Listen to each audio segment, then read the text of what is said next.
Hi everyone, I'm Cerise. And I'm Joe. And today we're talking about gossip. Gossip. The thing that everyone does and no one really talks about. And it kind of goes like this. There's this guy in my life, his name is Joe, and he does this weird thing that irritates me so much, but I don't want to tell him about it because, I think that it might hurt his feelings. So I'm just going to talk to you about it because I have an outlet now. I have a way to express how I feel and to complain and to express my opinions because, I have opinions and I have the right to express them, even if they're about other people and especially if they're going to hurt other people's feelings. But I'd never say that to Joe. Never.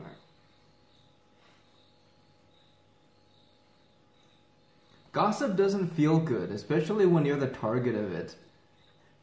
It also doesn't feel good when you're the one doing it. It feels good for a moment when you're talking about someone, even if it feels innocent, like you're talking about how you had a conversation with someone and they told you all of these things, but you don't quite understand what they were saying. Maybe you didn't understand their suggestions for you or the things that they've asked you to do. But instead of talking to them directly about it, you go and talk about it with other people behind their backs. I can't believe she would do that. I can't believe she would say something like that.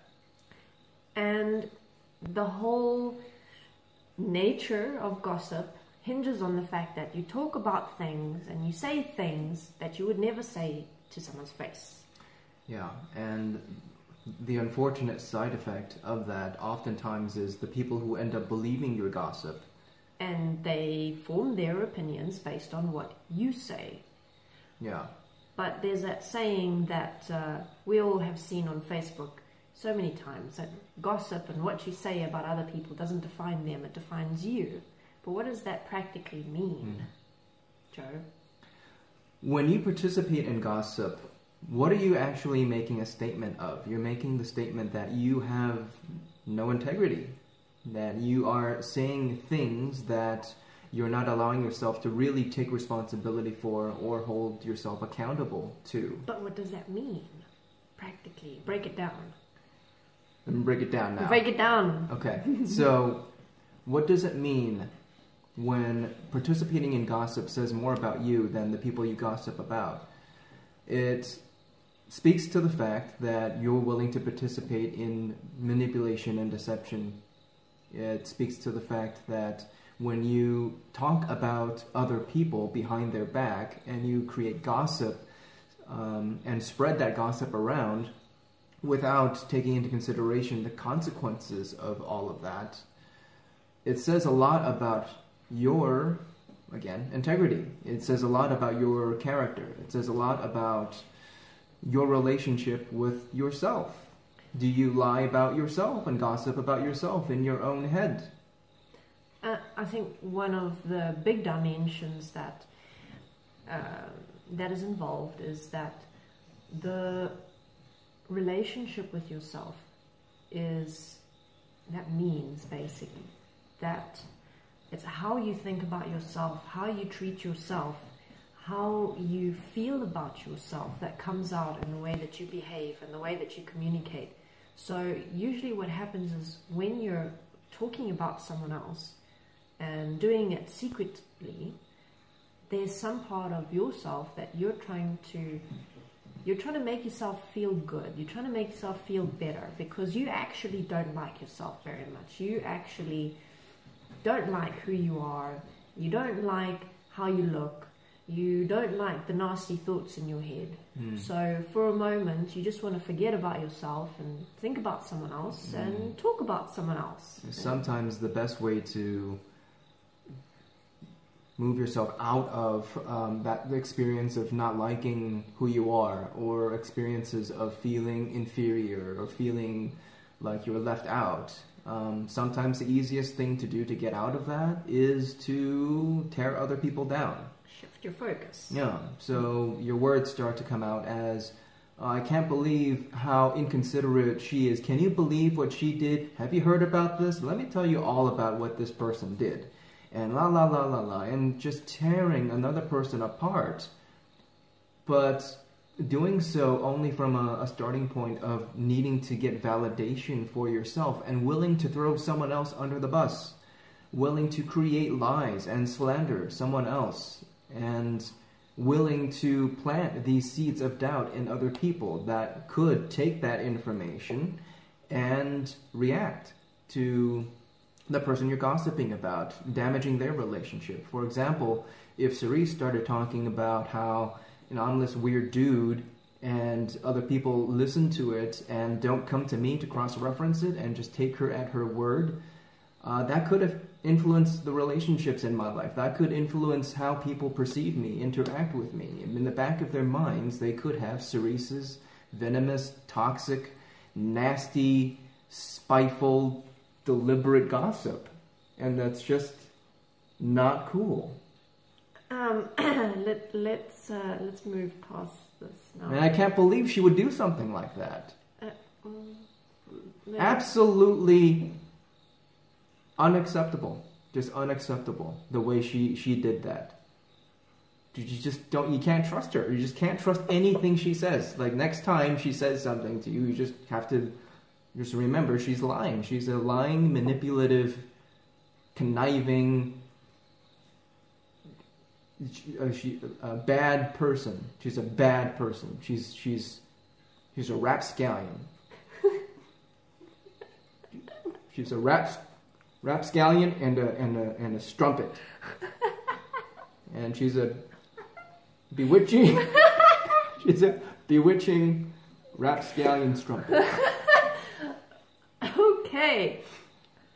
Let's move on to the solutions now.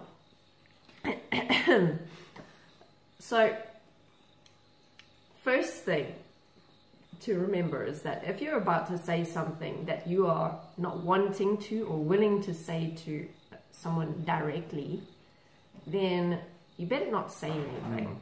You better make sure that you wait and talk to the person directly, because as much as you might be afraid of doing that, that's very often the best way forward, to check with them. Hey, I heard this about you. Is it true?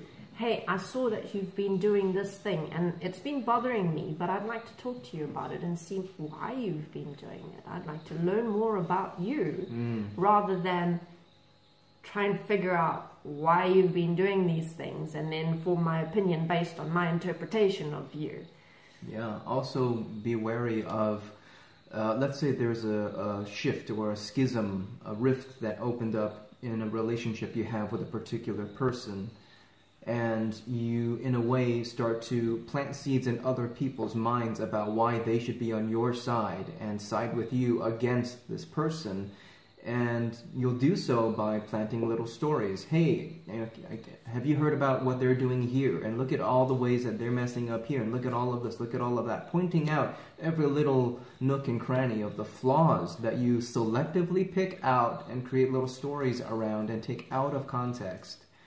And in that way, start to build your little army of gossip, your little soldiers who are going to back you up and take your side when you make your claim. Hey, this person is bad. This person is just a rapscallion strumpet that's untrustworthy, and she makes claims about people that are just absolutely untrue. So the next time you hear words coming out of that rapscallion, that strumpet, that no good, ne'er-do-well, blonde-haired, black top wearing, stink face, just remember what I said. Don't listen to him. He doesn't know what he's talking about. He's a liar and he makes things up. It's exactly what she would say, to try to manipulate people. Always manipulating, just the bad. You see how good he is at arguing his point? Rapscallion.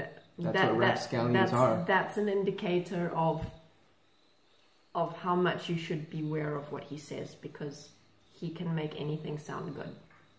he could sell you an ice cream cone. She'll probably say of poo-flavored ice cream. She'll probably say and you would gladly take it from he him. could sell you a scoop of poop-flavored ice cream, and you'll probably take it from him. That's something she would say. She would totally say that. I think we're going off topic here. I think we're going off topic here.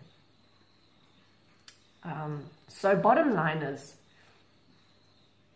if you want to say things about other people without without being willing to talk to them directly, or if you are doing that thing where you're selectively telling stories about other people and you're just picking out all the worst parts of who they are at the worst moments of their life, then pause for a moment. Not the video. Pause yourself. Yeah. And reflect on who you are in these moments, who you're creating yourself to be. What are you actually accepting and allowing? Yeah. And is that really who you want to be? And can you stand with that for the rest of your life, knowing exactly what you did and why you did it? And would you want anyone else doing that to you? If the answer is no, well, don't do it. Don't do it. Yeah, you just sort yourself out. Don't be a rapscallion. Get the inner nasty thoughts settled down. Talk to someone objective if necessary. Someone who's going to help you ground yourself and shift from a starting point of nagging and complaining and saying nasty things to reflecting on who you were in that moment, understanding other people more, and stepping out of that role of judgment. Stop sipping on the venom of gossip. So, Joe. Cerise. Are you a rapscallion? I'm not a rapscallion. I don't even know what that is. I'm sorry, I've been telling people you're a rapscallion. I'm sorry, I should have just asked you. I totally... Yeah, you should have. I feel bad. I forgive you though. I'm sorry I told people you're weird. I am kind of weird. You are weird, but I don't need to go around telling people that you're weird. I can just tell you. Yeah. I could just be like, hey Joe, I think you're weird. Well, you're a rapscallion. Well, this is not going well. Is this still on? Yeah. We're gonna practice that some more because obviously we have some kinks to work out still. Some chinks to work out. That's racist. Now you're just hearing whatever you want to hear. It's just racist. Okay. She's going to say, oh, you're just hearing what you want to hear. Everyone, if you're enjoying our videos, please like and subscribe and you can share us with your friends and support us on Patreon because we're long-suffering artists of support and video making. Which she said. And I'm obviously the star, and Joe shouldn't be in this. But we're gonna see you. We're gonna see you next time. Okay.